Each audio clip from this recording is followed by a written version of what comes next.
Good morning friends. আজকে দেখো, আজকে এদের দেখে ব্লগ স্টার্ট করলাম। সকালবেলায় খাওয়া দিয়েছি 3বার, এটা নিয়ে এইটা নিয়ে 3বার হচ্ছে। দেখো তারপর মারপিটটা দেখেছো এদের এদের মারপিটের শেষ নেই। আহা, ঠান্ডায় বলো কোথায় যাবে। কত এসছে আমার হেভি লাগে এদের দেখতে। কি সুন্দর এসছে দেখো। ওরে বাবারে, ওরে বাবারে।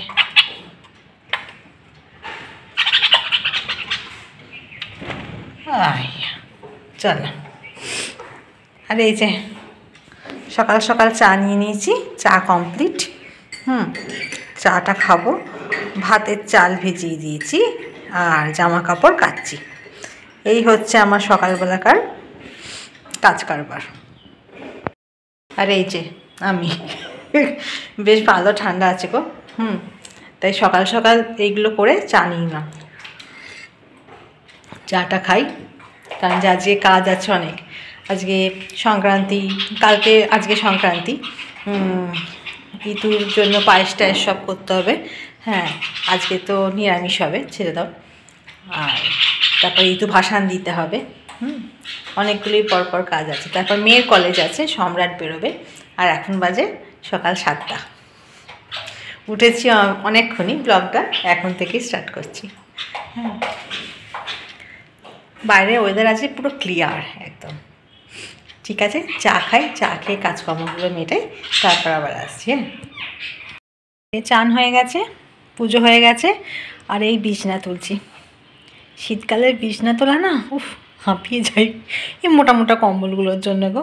বাপরে বাপ, এত ভারী না, ওই জন্য মুশকিল হয়ে যায়। যাই হোক, রান্নাঘরের কাজ এখনও গোছানো হয়নি, যাব। আর এই দেখো, এই যে বিছনা তুলে ফেলেছি। আর এখনও বালিশগুলো দিইনি। আর এই কম্বলগুলো পাট করতে করতে আমার জীবন চলে যাচ্ছে। আর এই দেখো, পুজো হয়ে গেছে। আজকে ইতু ঠাকুরকে সাজিয়ে দিয়েছি কি সুন্দর ফুল দিয়ে। দেখো, আমার মেয়ের ভীষণ প্রিয় ঠাকুর। আমাকে বলছে, মা সারা বছর রেখে দাও। সারা বছর তো থাকেন না, কি করব। যাই হোক, পুজো করে দিয়েছি। এখানে দুধ রাখা আছে ঠাকুরের কাছে, এখনও পায়েস তৈরি হয়নি, করব। যাই হোক, আর মানি পাপি ঘুমাচ্ছে। চলো, এগুলোকে আগে তুলে নিই। এগুলোকে তুলে বিছানায় দিয়ে দিই, তাহলে কমপ্লিট হয়ে যাবে একবারে। তারপর ওপরে যাব, একটু চা খেয়ে নিয়েই যাবো ভাবছি। মেয়ে উঠে পড়েছে, মেয়ে বাথরুমে গেছে। মেয়ে বেরোলে মেয়ে 1 কাপ চা দেবে, চাটা খাই। চা খেয়ে তারপরে উপরে যাব।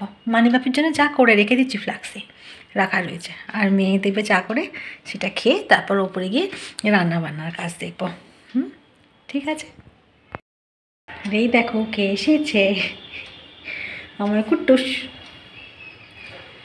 না। ঠিক আমি আস্তে আস্তে কথা বলছি, তাও চলে যাচ্ছে। দেখো কি সুন্দর খাচ্ছে কুটকুট করে। কুট্টুস,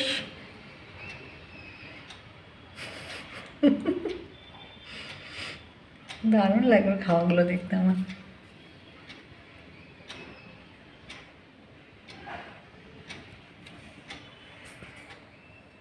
বাবা, একটা করে আনছে।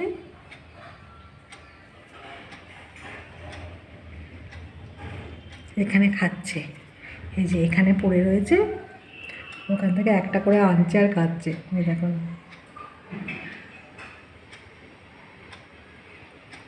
সুন্দর 2 হাতে যেন নমস্কার করছে। দেখো, ও শুনতে পাচ্ছে আমার কথাগুলো। দেখো না, ও খেয়ে নিক গো। আর এই দেখো, রান্নাঘরের হাল এখন বেহাল হয়ে আছে, এখনো কিছু হয়নি আমার করা। এই যে বসাবো, এই দেখো আলু পোস্ত কেটে রেখেছি, পোস্ত বেটে রেখেছি।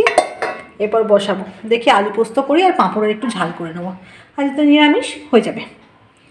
ঠিক আছে, আগে করে নিই, তারপর আবার কথা বলতে আসছি।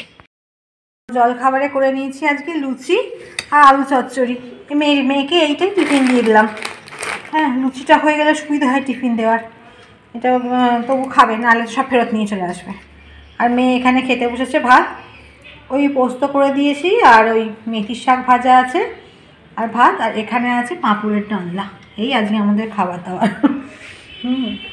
এবার আমি খাবার নিয়ে নিই, খাবার নিয়ে বসে জল খাবারটা খেয়ে নিই। আর মানিবাবাকে যেতে দিয়ে এসেছি। আমাদের আলু চচ্চড়ি একটু কম হয়েছিল বলে আবার আমাদের জন্য একটু বেগুন ভাজা ভেজে নিলাম। বেগুন ভাজা দিয়ে লুচি খেতেও খুব ভালো লাগে।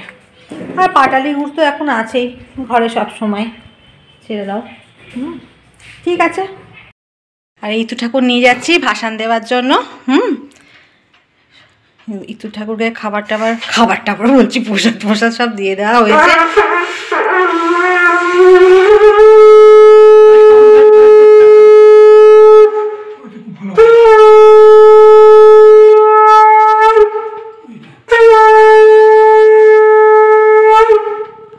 চলো, সম্রাট কি সুন্দর শাঁখ বাজাতে পারে দেখো। চলো দিয়ে আসি ভাসান। আগে ভাসান দিয়ে দিলাম, আসছে বছর আবার আসবে।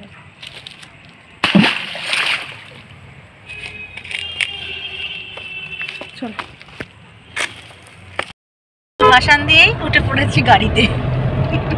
তোমাদের সকালে বলা হয়নি, বোন আছে মায়ের বাড়িতে, মানে বাবার বাড়িতে আছে, ওকে বাড়ি পৌঁছাতে যাবো রহড়া। তাই আমি আর সম্রাট ওকে পৌঁছে দিয়ে আসবো। ওই জন্য তাড়াতাড়ি করে খাওয়া দাওয়া সেরে ইতু ভাসান দিয়ে তারপরে সব বাড়ির কাজ গুছিয়ে তারপর বেরিয়েছি। এই যে সম্রাট গাড়ি চালাচ্ছে। আর এই গলিটা এত সরু না আমাদের এখানকার, একটা গাড়ি গেলে আরেকটা গাড়ি পাস করা যায় না। দেখো না, খুব সরু আমাদের এই গলিটা। একটু বড় গাড়ি এসে গেলেই ব্যাস দাঁড়িয়ে করতে হবে। আর কেউ তো দাঁড়াবে না একটু 5 মিনিটের জন্য, সবাই ঢুকে পড়বে গড় করে।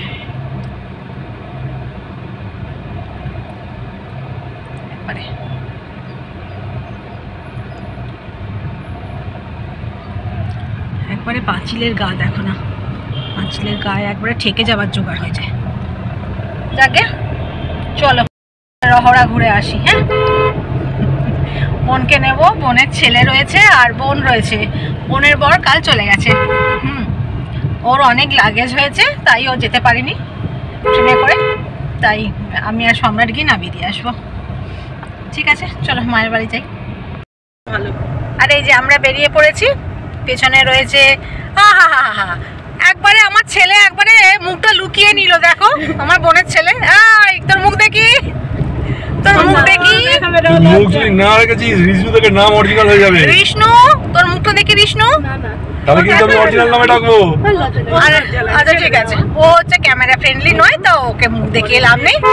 আর ওখানে আমার বোন পেছনে বসে রয়েছে। ও হাই করে দিয়েছে। ঠিক আছে, এখন চলো ওর বাড়ি যাই। হ্যাঁ, আর দেখো সূর্যটা কি সুন্দর লাগছে। দেখো রাস্তাটাও খুব ভালো লাগে, এখানকার রাস্তাটা আমার খুব ভালো লাগে, দিল্লি রোডের রাস্তাটা। হ্যাঁ, কালকেও আমি গেছি, আজকেও যাচ্ছি। এই কালকে গেছিলাম না পরশু, তাই পরশু গেছি, আবার আজকেও যাচ্ছি। চলো, এখন দেরি আছে। আর দেখো আমরা এসছি তেল ভরতে, কিন্তু দেখো কত গাড়ি। এখন আমরা অনেক পিছনে দাঁড়িয়ে আছি, এখন 2টো গাড়ি ছাড়বে, তারপর আমরা গাড়িকে খাওয়াতে পারবো। গাড়িকে খিদে পেয়েছে, গাড়িকে খাওয়াতে নিয়ে এসছি। আর এখানে কি সুন্দর জল দিচ্ছে দেখো, মাটিতে জল দিয়ে আবার পুরো প্যাচ করে দেবে, গাড়িকে নামতে দেবে না।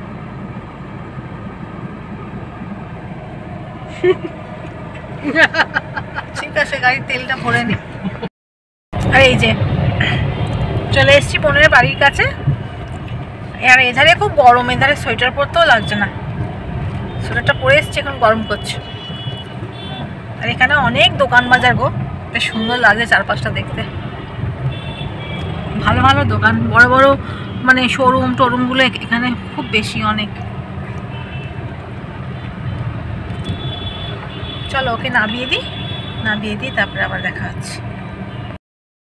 বোনেদের নামাতে গেলাম, এবার ছবি উঠে গেছে। আর কিছু নেই বাবু, না আস্তে আস্তে যাবি, সামনে যাবি। এই যে এই ফ্ল্যাটটায় বোনেরা থাকে। কি অজন্তা ভিলা, আমি 2বার এসেছি। যাই হোক, ওদের ওপরে উঠিয়ে দিয়ে আসছে সম্রাট, দিয়ে চলে এসছে। বোনকে দিয়ে বেরিয়ে পড়েছি এবার বাড়ির পথে। সম্রাটবাবু গাড়ি চালাচ্ছেন। এই জায়গাটা খুব সুন্দর গো, ওদের জায়গাটা না এই মানে কলকাতার মতো তো ঘিঞ্জি নয়, ওদের পাড়াটা বেশ ভালো। আমাদের মানে আমরা যেরকম মফস্বলে থাকি সেরকম একটু ফাঁকা ফাঁকা ওদের ফ্ল্যাটের এখানটা। এমনি রাস্তাঘাট কনজেস্টেড, কিন্তু ওদের যেখানটা থাকে সেই জায়গাটা মোটামুটি ভালো। হ্যাঁ, কত বাজার দোকান, সব হাতের কাছে, একদম সামনাসামনি, ভালো লাগছে দেখতে। ঠিক আছে, চলো বেরিয়ে পড়লাম, এবার সোজা বাড়ি। যদি এর মধ্যে চা খাই তো দাঁড়াবো। হ্যাঁ, ব্যারাকপুরে দাঁড়াবো, আমরা ব্যারাকপুর হয়ে যাবো। ব্যারাকপুর হয়ে যাবো। আমরা ব্যারাকপুর হয়ে কল্যাণী এক্সপ্রেস ধরবো। ও, আমরা ব্যারাকপুর হয়ে কল্যাণী এক্সপ্রেস দিয়ে বাড়ি যাবো। ওই রাস্তাটা আমি কোনদিন যাইনি, তাই সম্রাট বললো চলো ওখান দিয়েই যাবো আজকে বাড়ি। চলো। আর বাড়িতে গিয়ে সেরকম কোনো কাজ নেই, বেশিরভাগ তো করেই এসছি। তারপর মেয়ে চলে এসছে, মেয়ে এসে গেলে আমি নিশ্চিন্ত। মেয়ে আবার মানিবাপিদের চা ফাগুলো সব করে দেবে, অসুবিধা হবে না। ঠিক আছে, টাটা, তাহলে যাই, চলো দেখাচ্ছি। আর এই দেখো সামনে রেলগেট পড়েছে, ট্রেন যাচ্ছে। ট্রেন দেখতে বেশ ভালো লাগে। কোন স্টেশন বলো? এই তো খড়দহ স্টেশন। খড়দহ দাঁড়িয়ে রয়েছি আমরা এখানে। আরে বাবা, আবার একটা ট্রেন, দুটো ট্রেন পাশাপাশি যাচ্ছে।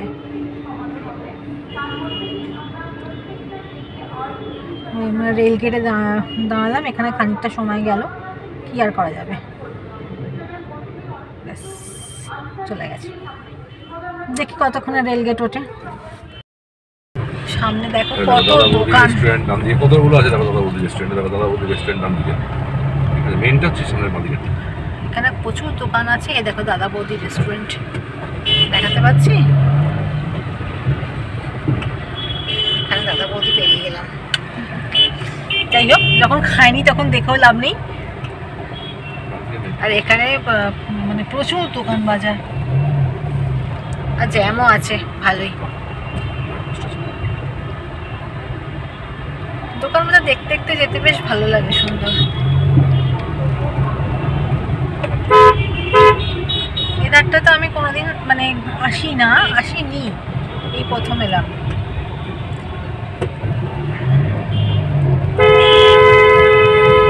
বাবা, খুব জ্যাম। ঠিক আছে,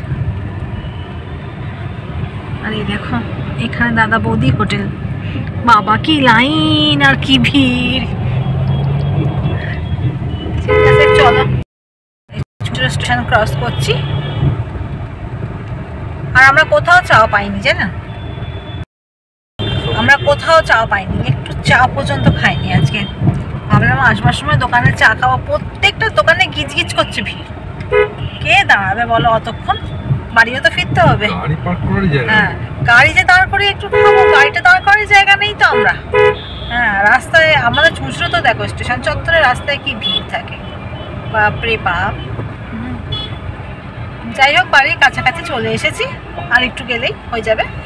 তারপর বাড়িতে গিয়ে কথা বলছি। চলে এসছি আর নিয়ে এসছি দেখো, ইয়া বড় বড় সাইজের বেগুনি। আর তার সঙ্গে আছে, হাফ হাফ করে নে, আমি গোটা খেতে পারবো না। আর তার সঙ্গে আছে এ দেখো আলুর চপ। এই দোকানে না নিরামিষ আলুর চপ আর বেগুনি করে, খুব ভালো করে, খুব ভালো করে করে এইটাই ভালো লাগে, একবার কড়মড়ে একবারে খেতে। শীতকালে বেশ সন্ধ্যেবেলায় গরম গরম ভালোই লাগে। সম্রাট খেয়ে বেরিয়ে গেছে, মানিবাপি খাচ্ছে, আর এখানে আমি আর মেয়ে বসেছি। নিয়ে তারপর রাতের কাজ রাতে করব, আগে খেয়ে নিয়ে, গরম গরম আছে। এই যে রান্না বান্নার কাজ হয়ে গেছে, আর চলে এসেছি ঘরে। এবার চুল বাঁধবো। চুলগুলো সেই সকালবেলাতে একটা ক্লিপ আটকে চলে গেছিলাম দুপুরবেলাতে বোনের বাড়ি, আর এখন চুল বাঁধবো। চুল বাঁধা হয়নি, চুলটা আঁচড়ে চুলটা বাঁধবো। যাই হোক, আর কোনো কাজকর্ম নেই, এখন চুল বেঁধে একটু রেস্ট নেব। হ্যাঁ, আর এখন সম্রাটের আসতে দেরি আছে অনেক, খাওয়া দাওয়া করতেও দেরি আছে অনেক। তো যাই হোক একটু শুয়ে নিই, মানে রেস্ট নিয়ে নিই, তাই কালকে আবার তোমাদের সঙ্গে দেখা হচ্ছে একটা ছোট্ট ব্লগ নিয়ে। তো আজকের মতো tata bye bye and sweet dream.